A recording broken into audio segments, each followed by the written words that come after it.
Well, the shaky start to the week on Wall Street may be good news for prospective home buyers. It could force the Fed to move faster toward a rate cut, bringing down mortgage rates in the process. But buyers might want to wait until after the election to make a move. According to one study, home prices and the number of homes sold normally increase the year after a presidential election. Joining us now to help break it all down, Nest Seekers International Chief Economist Erin Sykes. Erin, thanks for being with us.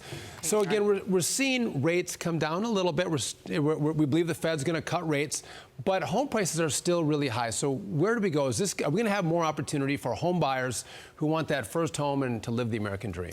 Yeah, so I think this is a sneak preview as to what is going to come towards the end of the year, because yes, we've seen the 30-year move down without the Fed touching the Fed funds rate, which is a great sign.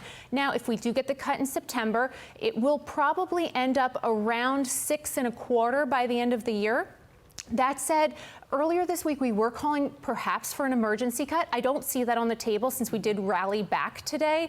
However, the real caveat is what comes first, the chicken or the egg? Is it more about the home price or is it more about your mortgage rate? And right now, inventory is starting to sit. Things are there for 180 plus days. And I'm lucky in that I work in the Florida market as well as the New York City market.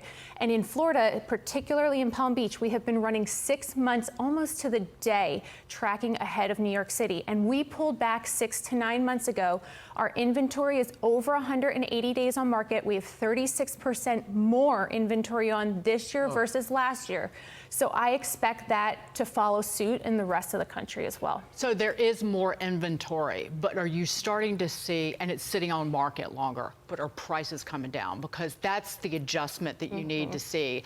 Because mortgage rates, the inventory problem is related to people who have mortgages that are like 3.5% and they're not selling. But you have mortgage rates that are still expensive and home prices that are way too high, and affordability is the worst it's ever been. Are people cutting their asking prices to move their homes? Because ultimately you need to have that equilibrium. Exactly. And so we're not necessarily seeing huge price cuts.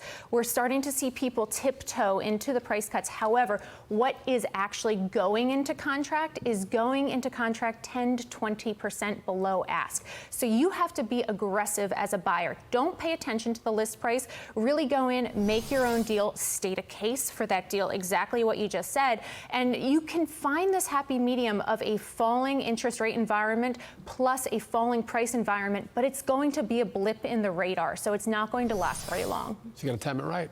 Exactly. Erin Sykes, great to see you. Thanks for being with us. Thank you.